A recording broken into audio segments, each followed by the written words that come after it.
Bem-vindos a este webinar dedicado ao investimento em investigação e desenvolvimento, com especial enfoque no CIFID, que é o Sistema de Incentivos Fiscais, e nos fundos de investimento em ID.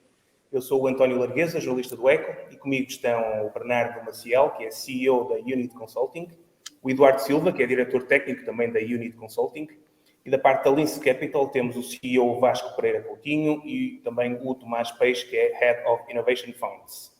Vamos arrancar os trabalhos com uma apresentação da Unit Consulting, que será feita pelo CEO Bernardo Maciel.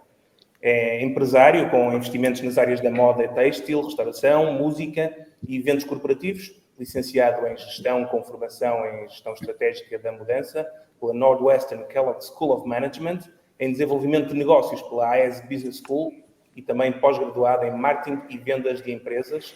Tem como principal paixão a criação e desenvolvimento de projetos e negócios. É um profissional experiente na transformação de negócios, no apoio ao investimento, na estratégia e na inovação em PMEs. Viva, Bernardo, força. Olá, viva, bom dia. Eu vou fazer um bocadinho a descrição daquilo que nós fazemos. Nós na Unit atuamos como consultora na área da gestão. A nossa missão é apoiar as empresas em momentos de transformação, desde aquilo que é o pensamento estratégico até implementar a mudança. Estamos em áreas como é o Corporate Finance, o apoio ao investimento, ao financiamento, a benefícios fiscais. Na prática, procuramos atuar de uma forma diferente, combinando competências da equipa, tentando adequar aquilo que são as especificidades de cada cliente e de cada projeto. E para isso reunimos pessoas com competências diferentes, como de economia e finanças, que eu diria que é um bocadinho mais óbvio, da gestão, da contabilidade, de engenharias diversas, como mecânica, eletrónica, física, química, nanotecnologia, etc. Na prática, porque entendemos que temos que ter um papel de procurar soluções diferentes perante os desafios. Cada projeto, cada empresa tem especificidades diferentes, já têm fases diferentes do seu ciclo de vida, e é importante conseguirmos adequar ao nível das competências aquilo que melhor complementa as necessidades das empresas. Nós levamos já mais de uma década a trabalhar com empresas nesta área, sobretudo do investimento, do financiamento e dos benefícios fiscais. Entendemos que o crescimento, e passando também um bocadinho pelo nosso tema de hoje, passa invariavelmente pelo investimento em ideia e em inovação. De qualquer das formas, muitas vezes este caminho tem etapas anteriores que obrigam a uma preparação, obrigam a uma reflexão, obrigam às vezes até de uma própria recuperação, mais uma vez porque este ciclo de vida tem momentos diferentes e nós fomos tentando construir uma oferta que fosse capaz de dar resposta competente a estas fases eu diria, diferentes e evolutivas. O crescimento não passa só pela inovação e pelo ID, muitas vezes passa por uma reestruturação ou melhoria da própria performance financeira, numa lógica até de preparar melhor as empresas para etapas seguintes. Pode implicar até abrir capital para a entrada de investidores ou parceiros, pode implicar a compra de players do setor, seja a montante, ajudante, um cliente, fornecedores, enfim, tudo aquilo que possa tentar dar mais dimensão e capacidade de resposta às empresas, e pode ser também assente daquilo que nos traz hoje, na inovação e no ID.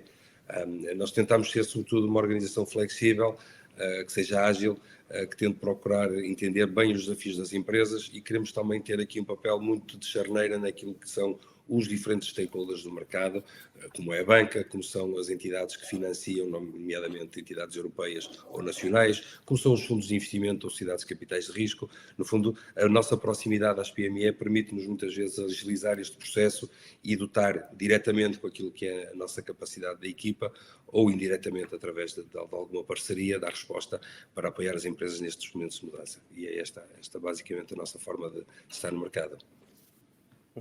Muito bem, obrigado, Bernardo Maciel.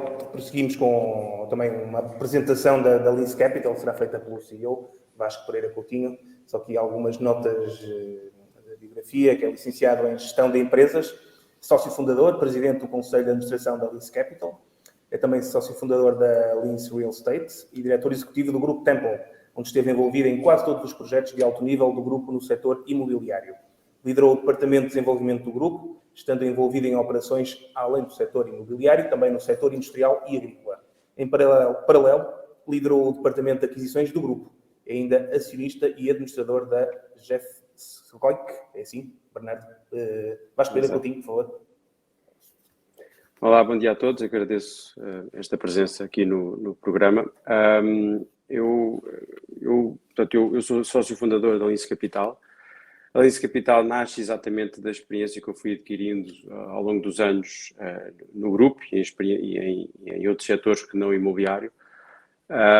Nasce em 2016, sensivelmente, onde desde aí temos construído uma equipa extraordinária de profissionais e adquirindo para dentro da equipa um conjunto de know-how que nos permitisse, de certa forma, fazer o que é o capital de risco. Portanto, a Lince Capital é uma sociedade de capital de risco em que tem vários fundos sob gestão, fundos esses que são desenvolvidos e montados com o intuito de apoiar empresas e apoiar projetos.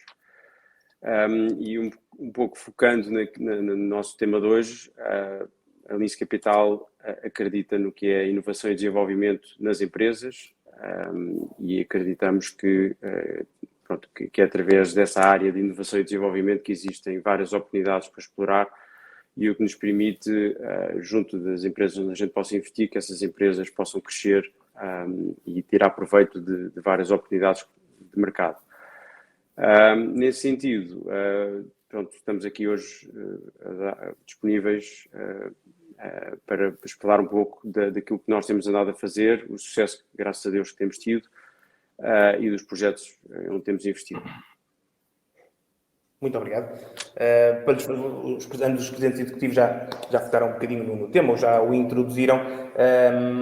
Vou pedir ao Eduardo Silva, que é diretor técnico da Unit Consulting, para nos fazer um enquadramento geral deste instrumento do CIFID, do Sistema de Incentivos Fiscais para Investigação e Desenvolvimento.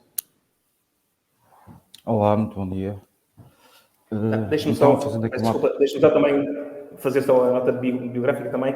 É engenheiro eletrónico e industrial de computadores, tem mais de uma década de experiência como consultor especializado em setores industriais e TIC, na elaboração e gestão de projetos de ID, na elaboração e submissão de candidaturas a sistemas de incentivos e benefícios fiscais e assume atualmente, como disse, a direção técnica da Unit.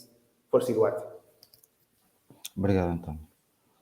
Então, apresentando aqui aquilo que é o CIFID de forma macro, o CIFID é um benefício fiscal que é concedido às empresas que investem em investigação e desenvolvimento. Portanto, como o próprio nome indica, tem como objetivo apoiar aquilo que é o esforço das empresas em investigação e desenvolvimento através da dedução à coleta daquilo que são as suas despesas anuais. É um benefício fiscal já com alguma antiguidade, existe desde 1997 e ao longo dos anos foi passando por diversas revisões. Atualmente é dos benefícios fiscais AID mais atrativos da Europa, nós conseguimos ter taxas muito superiores à maior parte dos países europeus, sendo que esta taxa e aquilo que é hoje a taxa de incentivo dada pelo CIFID é composta por duas parcelas. 32,5% sobre o investimento do ano em causa, mais 50% do acréscimo face à média dos 2 anos anteriores. A título de exemplo, isto significa que uma empresa que concorre pela primeira vez ao CIFID consegue ter uma taxa sobre aquilo que foi as suas despesas de 82,5%, o que é efetivamente muito interessante. Em termos práticos, como é que as empresas usufruem deste benefício? Elas têm que submeter uma candidatura à Agência Nacional de Inovação, que é sempre sujeita a uma avaliação por um conjunto de peritos, sendo que nesta candidatura podemos ter dois tipos de despesas. Umas de caráter geral, na qual se incluem os fundos de ID, mas que podem também ter aqui custos com registro e manutenção de patentes ou até participação dos próprios quadros naquilo que são instituições de ID a nível nacional. E depois temos a componente de custos específicos de projetos de ID que são realizados internamente nas empresas. E aqui estamos sempre a falar de custos com os recursos humanos da empresa, como seja o seu vencimento, custos com aquisições de ativos fixos e até subcontratação de entidades do sistema científico ou até de empresas, sendo que, no caso das empresas, estas têm que ter um reconhecimento de idoneidade. Estes custos são sempre suportados por uma descrição técnica onde se vai defender aquilo que é o projeto e se tenta comprovar, até através dessa descrição técnica, que efetivamente o projeto tem atividades de ID. Estas descrições, além de permitirem validar que existe ID, depois também permitem aos avaliadores avaliar a razoabilidade dos custos, uma vez que estes são definidos com base na documentação interna das empresas. E, grosso modo, o CIFID acaba por ser isto. Se calhar deixo só aqui uma nota final que é muito interessante, que é um benefício que cada vez mais é utilizado pelas empresas. Já mais de 3 mil empresas concorrem a este benefício, que demonstra não só a sua pertinência e a sua atratividade, mas também aquilo que é o crescimento do nosso tecido empresarial e industrial. Muito bem, muito obrigado. Voltaremos depois, vamos escalpelizar alguns destes detalhes mais à frente no nosso debate. Mas antes disso, queria ouvir o Tomás Peixe, que é Head of Innovation Fund da Lince Capital, nos vai falar também um pouco ainda em termos gerais, mas em particular dos fundos CIFID. O Tomás tem vasta experiência na área de gestão de fundos de investimento, integra a equipa da Lince Capital desde o ano passado, no qual é responsável pela gestão do fundo Lince Innovation Fund. Conta ainda com vários anos de experiência no setor de fusões e aquisições, trabalhou na KPMG, na Labatec, é licenciado em gestão e tem um mestrado em finanças pela Católica Lisbon School of Business and Economics. Tomás, força. Bom dia a todos. Obrigado aqui à Unit e ao Jornal Eco pela iniciativa. É um gosto estar aqui hoje a falar um pouco sobre os fundos CIFID. E se calhar ir diretamente já aqui à sua questão e explicar um bocadinho o que é os fundos CIFID e como é que eles funcionam. Isto está diretamente ligado com o que o Eduardo acabou de explicar, ou seja, um fundo CIFID é, no final do dia, um fundo que tem como objeto de investimento investir em empresas com uma forte componente de ID. Ou seja, o nosso fundo, por exemplo, o Lince Innovation Fund, tem estabelecido no seu regulamento de gestão que nós só podemos investir em empresas pré-certificadas pela ANI, pela Agência Nacional de Inovação, e com projetos de ID que justifiquem a nossa entrada no capital dessas empresas. Qual é que é a grande implicação e a grande atratividade disto? É que o facto de só podermos investir nestas empresas torna o nosso fundo elegível para CIFID e investidores que investam no nosso fundo podem considerar esse investimento como uma despesa de ID. Na prática, o que é que isto quer dizer? Que eles podem ter acesso àquela dedução à coleta de IRC, vai até 82,5% do montante investido, ou seja, empresas que estejam a investir pela primeira vez num fundo como o nosso, conseguem logo no momento zero e buscar 82,5% do montante que investem no fundo através de uma dedução à coleta de IRC. Pronto. Isto, obviamente, é muito atrativo para as empresas, sobretudo empresas que tenham aqui uma carga fiscal pesada e que tenham disponibilidade de caixa, porque elas podem, em vez de entregar o IRC que deveriam entregar ao Estado, em vez disso, canalizam esse dinheiro para estes fundos de investimento, deixam de pagar o IRC e ainda ficam com um ativo, que são as unidades de participação do fundo, e depois cabe-nos a nós, enquanto sociedade gestora, também investir bem esse dinheiro e conseguir rentabilizar esse investimento. Eu diria que isto teve um impacto muito grande. Estes fundos surgiram em 2017. Eu acho que há quase um CIFID pré e pós-fundos de investimento. Ou seja, porque basicamente os fundos de investimento vieram permitir que muitas empresas que antigamente não podiam ter acesso a este benefício porque não tinham possibilidades de ter ID interno, pudessem fazê-lo de forma indireta e assim também contribuir para o desenvolvimento do país e da inovação em Portugal. Só também dar aqui uma nota final, e que também é bastante relevante, que o processo de CIFID através de fundos de investimento acaba também ele por ser muito mais simples para os investidores e para o beneficiário. O Eduardo, como disse há pouco, quando as candidaturas são feitas através de projetos internos, o processo é um pouco mais burocrático, exige que várias faculdades confirmem se de facto aquilo se tratam de despesas de ID, se não se tratam.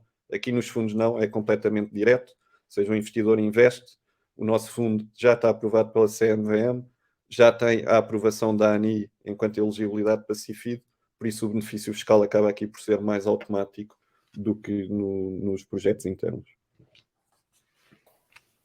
Muito bem. Gostava de continuar com o Tomás para nos explicar agora especificamente qual é a estratégia do fundo Lince Capital. Sim, isso é também muito importante, porque isto acaba também por ser um bocadinho aquilo que difere os vários fundos. Ou seja, aquilo que eu estava a explicar há pouco acaba por se aplicar a todos os fundos CIFID que existem no mercado, e já existem vários. Depois, como é que eles se diferem? É um bocadinho pela estratégia de investimento, pela experiência da equipa, etc.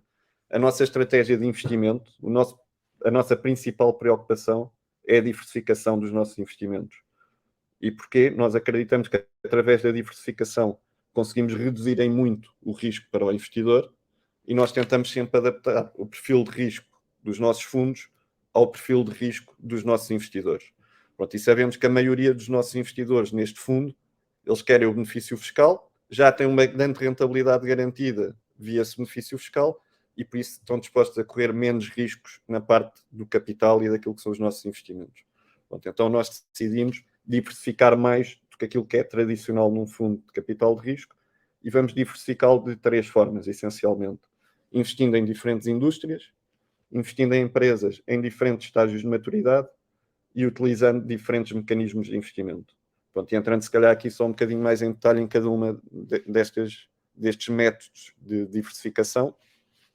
No que diz respeito a indústrias, este fundo vai estar mais focado nas áreas da saúde, na área da tecnologia e na área industrial.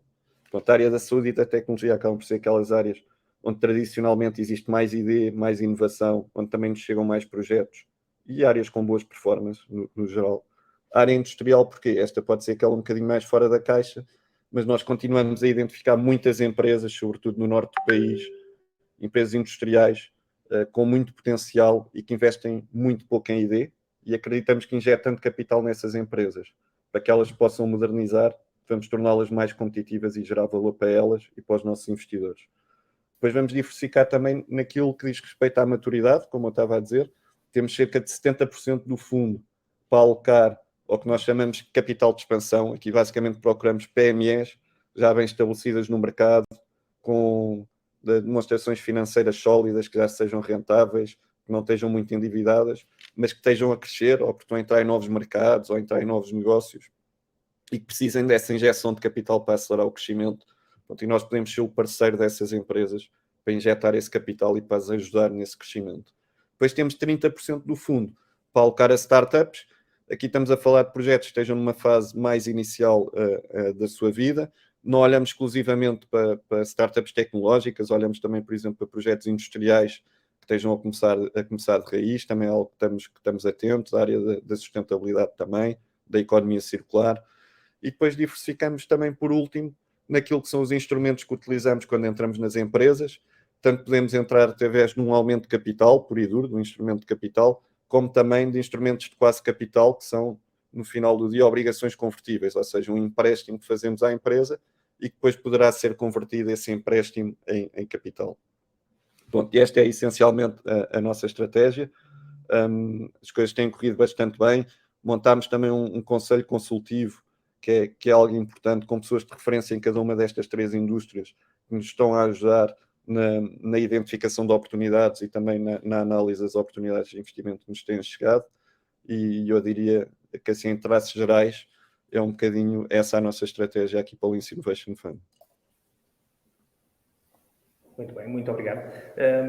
Tomás, entrando aqui um bocadinho mais no que são os detalhes da subscrição do fundo, que empresas, por exemplo, uma empresa de qualquer setor de atividade, o setor de atividade ou a dimensão são critérios importantes para a subscrição? Queres falar um bocadinho disso? Não, para a subscrição, basicamente qualquer empresa pode subscrever o nosso fundo, ok? Não existe nenhum critério, nem de dimensão, nem de indústria, nada. O único requisito que existe para que a empresa possa ter o benefício fiscal é que ela tem que ter a sua situação tributária regularizada, ou seja, não pode ter dívidas nem à Segurança Social nem ao fisco. Pronto, portanto, preenchidas essas premissas, qualquer empresa pode investir no nosso fundo e ter acesso ao benefício fiscal. Nós temos investidores no nosso fundo de todas as dimensões, desde grandes empresas a médias empresas, pequenas empresas. Temos empresas que pagam 20, 30 mil euros de IRC e que investiram no nosso fundo para estarem 2, 3 anos sem pagar imposto. Abrange aqui um espectro muito grande de empresas. Em termos de valor, há valor mínimo de investimento e também, se quiser falar em termos de prazo limite para a subscrição? Sim, existe. O valor mínimo para a subscrição deste tipo de fundos é 100 mil euros. No nosso caso em específico, as nossas unidades de participação são de 1000 euros. Por isso, a partir dos 100 mil, o investidor pode subscrever qualquer múltiplo de 1000. Em termos de prazo, o prazo final para a subscrição do fundo é 31 de dezembro. As empresas, para terem o benefício fiscal e poderem usá-lo já no IRC pagar referente a este exercício, têm de realizar um investimento até ao final do seu ano fiscal, normalmente é 31 de dezembro. O que é que perguntou mais? Era a data limite? Era o montante? Sim, depois, em termos da duração do investimento. A duração, este fundo tem 8 anos, ele já está em operação e começou em dezembro do ano passado, em dezembro de 2020, por isso ele terminará em dezembro de 2028. Quem entrar este ano já só tem 7 anos pela frente. Normalmente os investidores também veem isso com bons olhos, porque mais rapidamente recuperam o seu montante investido. Dentro destes 8 anos, o fundo está dividido em 2 grandes fases. Os primeiros 5 anos é o período de investimento, é o período em que estamos a investir o capital que angariamos de investidores. Os últimos 3 acabam por ser aqui anos de desinvestimento, em que começamos à procura de vender as nossas participações nas empresas onde investimos. Pronto, muitas vezes também nos perguntam se o facto do fundo ter 8 anos quer dizer que eles vão estar 8 anos à espera para recuperar o seu capital, e não é necessariamente assim, porque, como eu estava a dizer há pouco, nós já estamos a realizar investimentos, nós normalmente temos 4, 5, 6 anos no capital das empresas, ou seja, no ano 6, 7 e 8 do fundo vamos estar a vender participações. À medida que vamos vendendo, o cash que é gerado é para começar a reembolsar os investidores, ou seja, eles nos anos 6, 7 e 8 vão recebendo reembolsos de capital.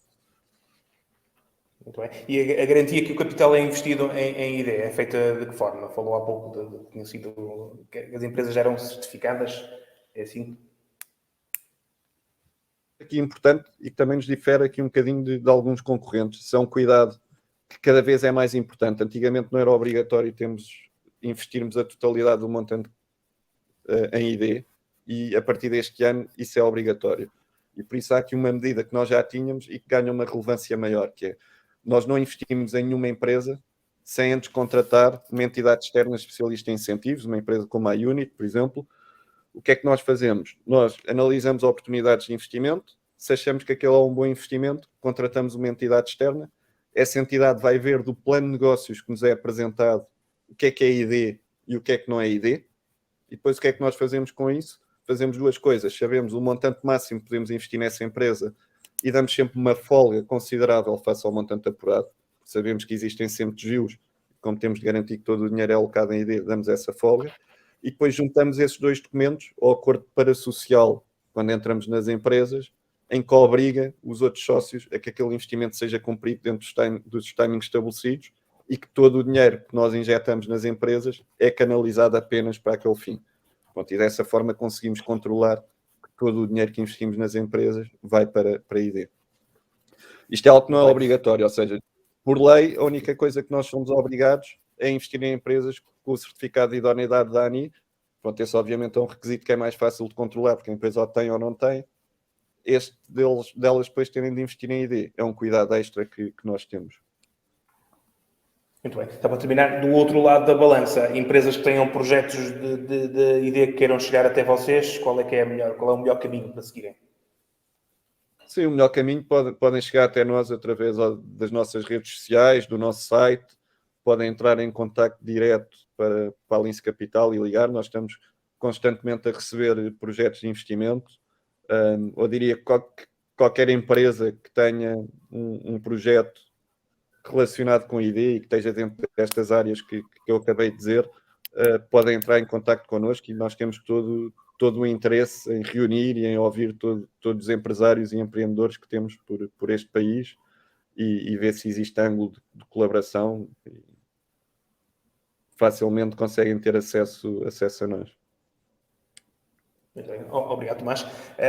O Eduardo, da Unit Consulting, vai-nos falar agora um pouco sobre as candidaturas ao CIFID, nomeadamente, julgo que é a submissão junto da Agência Nacional de Inovação. Um pouco, falamos também de alguns aspectos mais práticos, depois tem aqui algumas questões, mas se quiser fazer uma introdução sobre como é que isto decorre.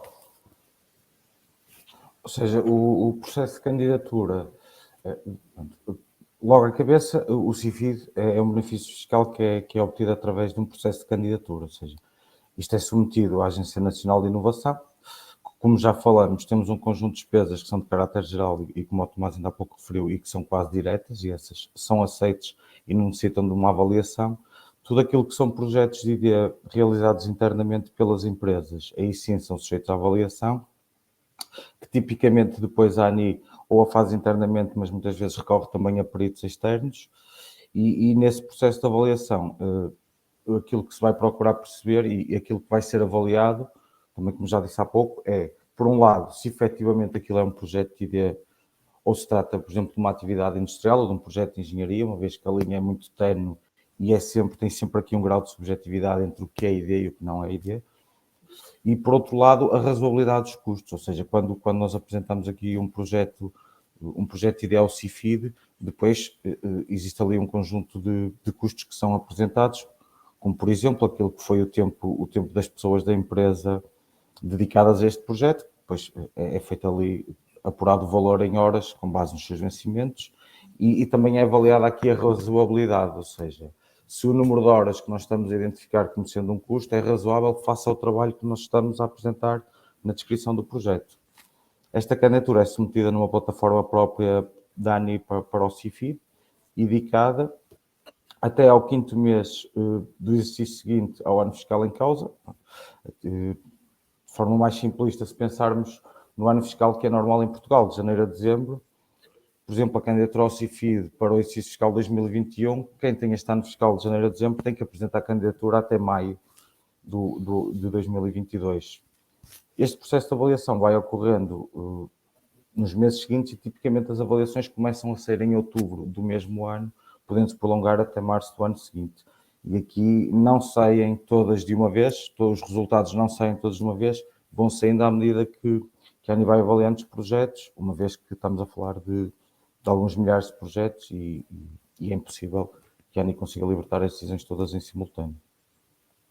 Esses são os prazos habituais do processo de decisão, é isso? E posteriormente para a dedução do benefício fiscal, é isso? Exatamente.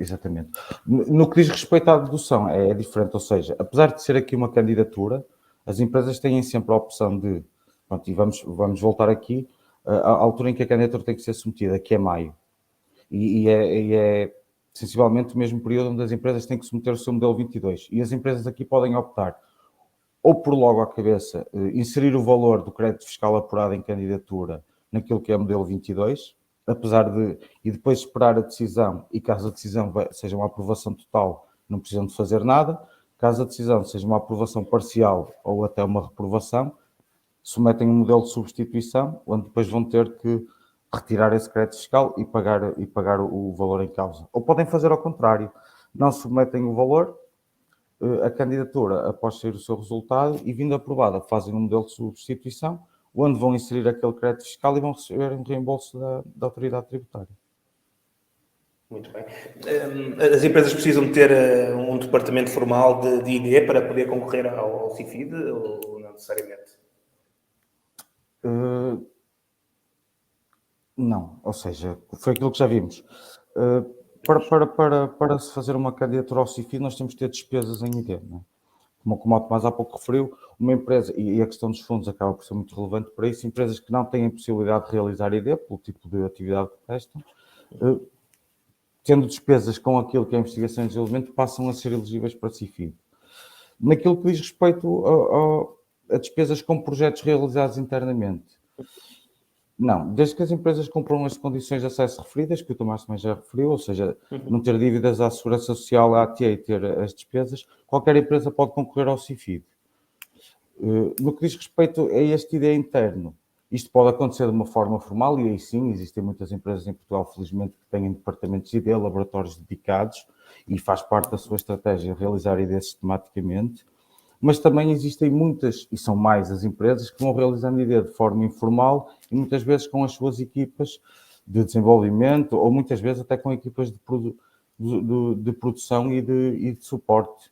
E estas vão realizando ID de forma pontual, às vezes para resolver determinados problemas que vão sentido, seja nas linhas produtivas, mas também nas áreas de suporte, ou até para atualizar produtos que, dada a sua atividade, vai acontecendo de forma pontual. Muito bem. E os projetos, na fase de aprovação da apresentação da candidatura CIFID, têm de estar concluídos e os resultados estarem no mercado?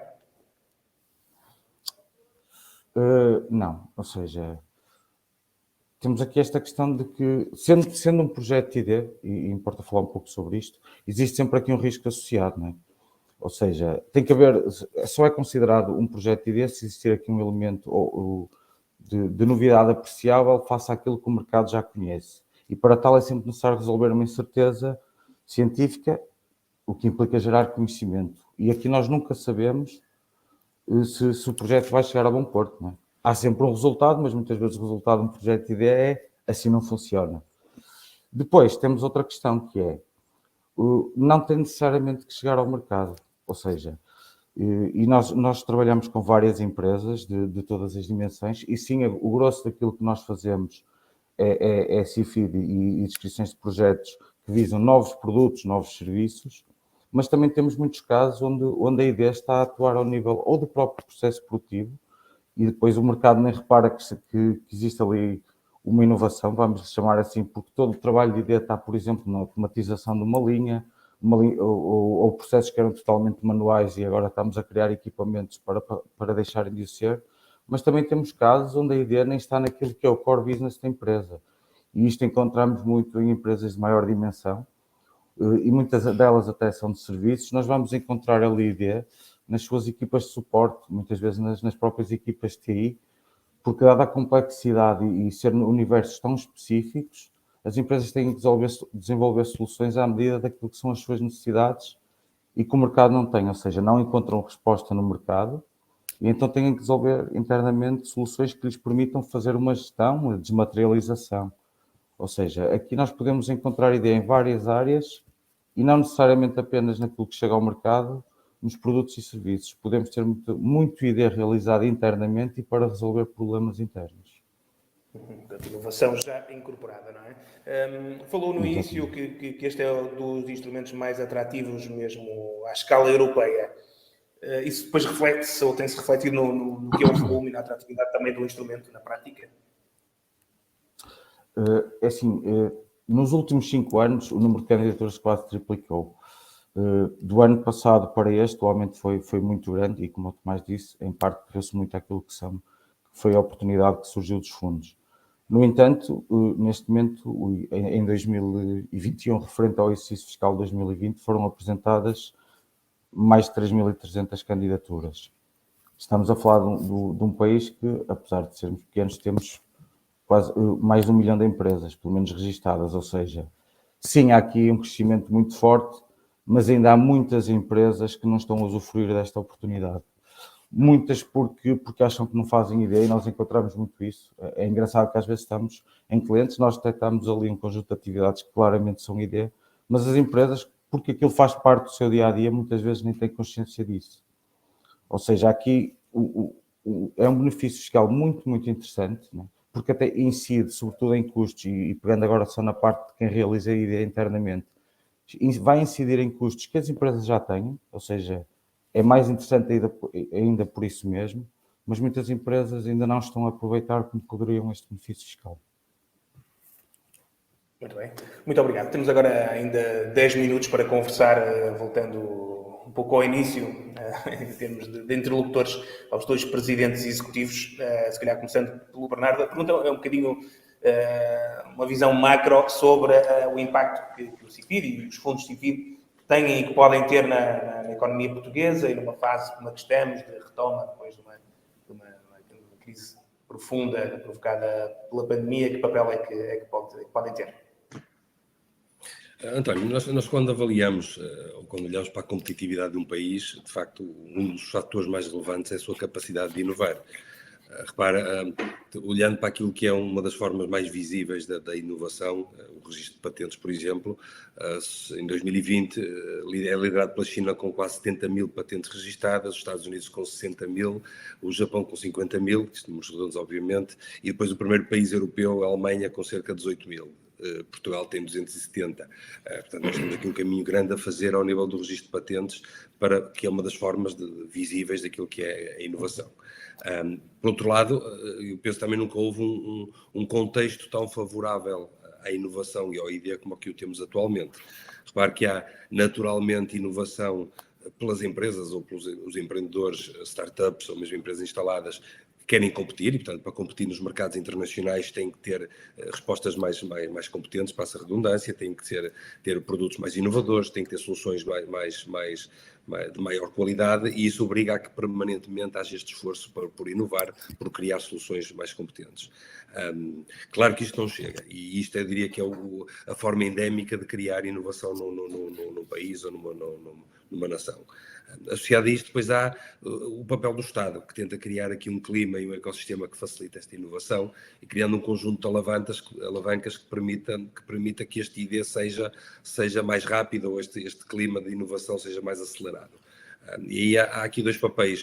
Por um lado, facilitando aquilo que é o acesso ao investimento, tipicamente aquilo que são os quadros comunitários de apoio, os Portugal 2020, o 2030 que virá, e mesmo os outros anteriores, facilitando o acesso ao financiamento, ou seja, permitindo que as empresas ou empresários, empreendedores, querem criar projetos onde há, como dizia o Eduardo há pouco, alguma dúvida sobre a evolução. Quando se fala em dúvida, fala-se daquilo que é... Bem, pegando aqui num exemplo muito recente, que tem sido o tema das vacinas de combate à pandemia. E, portanto, há aqui um efeito de testar, de desenvolver para tentar encontrar uma solução no final. E uma das formas é facilitar o acesso ao financiamento para que a imprevisibilidade de resultados, ou pelo menos o horizonte temporal em que há resultados que permitam compensar o investimento, fique mais mitigado por haver aqui instrumentos de financiamento, nomeadamente uma componente relevante de fundo perdido, seja uma alavanca interessante.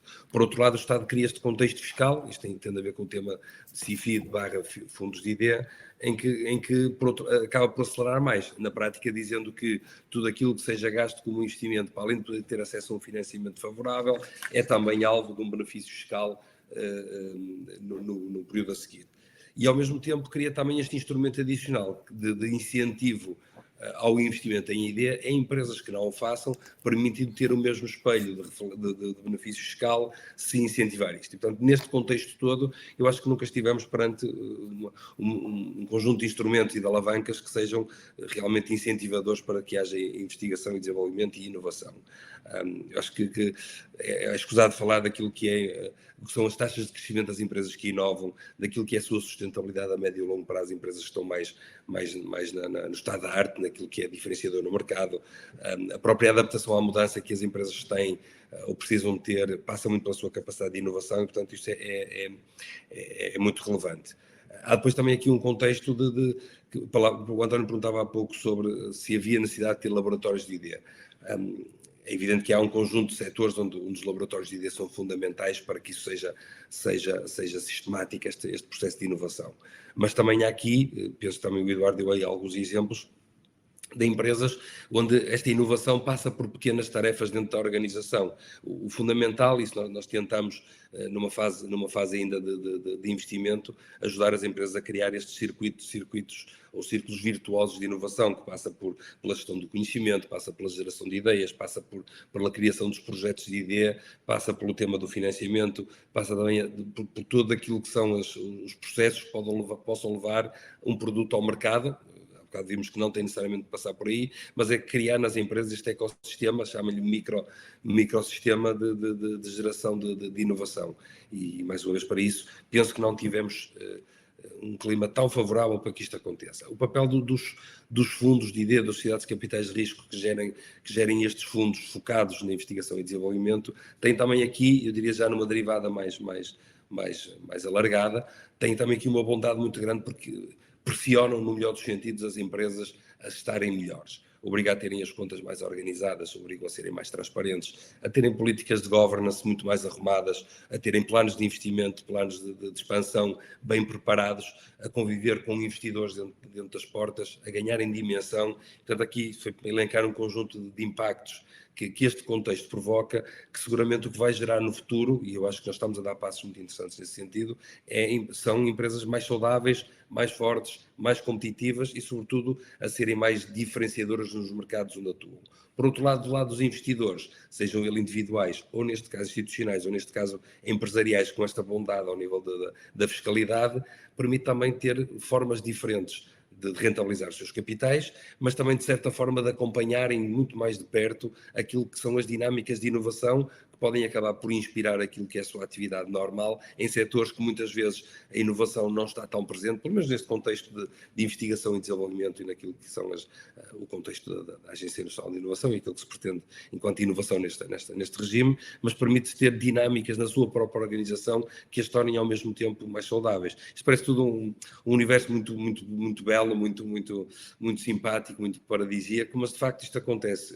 A Lince Capital terá essa experiência porque cada vez que contacta com empresas que estão a investir, empresas que estão a canalizar esses investimentos para investigação e desenvolvimento, traz-lhes também um conjunto de conhecimento e de realidade, que depois permite distribuir em todas as empresas participadas esse mesmo estímulo. Eu acho que é uma dinâmica muito, muito interessante, pode projetar Portugal e as nossas empresas para patamares onde não estivemos nos últimos anos. Muito bem. Deixe-me terminar com o Vasco Pereira Coutinho. Antes de mais, perguntar-lhe se concorda com esta tese de que nunca houve um contexto tão favorável ao ID em Portugal, sobretudo por causa também do contexto externo e da concorrência internacional, e se isso é suficiente, por outro lado, para julgar aqui uma meta de 3% do PIB de investimento em ID até 2030, se ainda vamos a tempo de a cumprir ou se é apenas mais um sonho.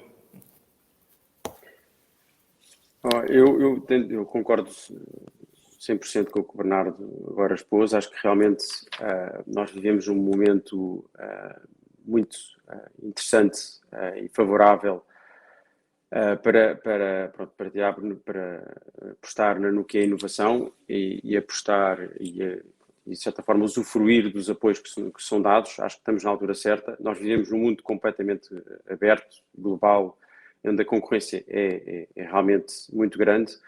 E este tipo de apoios são realmente fundamentais para podermos apoiar empresas e, de certa forma, investir naquilo que são projetos internos e formas das empresas se diferenciarem no mercado.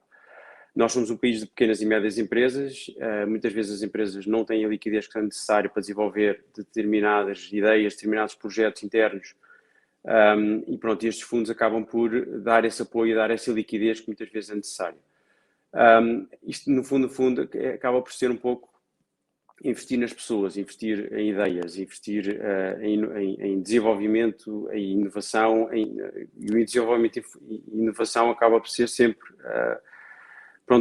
ao futuro, quer dizer, o futuro e a capacidade de nos diferenciarmos de outros concorrentes, e hoje em dia falamos de concorrência global, internacional, é realmente através de investigação e desenvolvimento, e nós, sendo um país de pequenas e médias empresas, eu acredito sinceramente que este tipo de veículos, este tipo de estruturas são realmente extremamente interessantes e extremamente válidas para poder apoiar estes projetos, estas ideias. A solução dos fundos e a solução deste benefício fiscal associado aos fundos e, por sua vez, os fundos investirem nas empresas é realmente bastante válido, no sentido em que acaba por ser um bocadinho a profissionalização do investimento.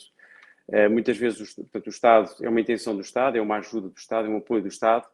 A realidade é que o Estado não tem estrutura para poder fazer um investimento ele próprio profissional, e o que, desta forma, através dos fundos, permite que as equipas especializadas e as pessoas especializadas e com track record e com know-how no mercado permitam realmente tirar todo o proveito que têm da sua experiência de vida e dar o melhor que têm às empresas e a quem investem.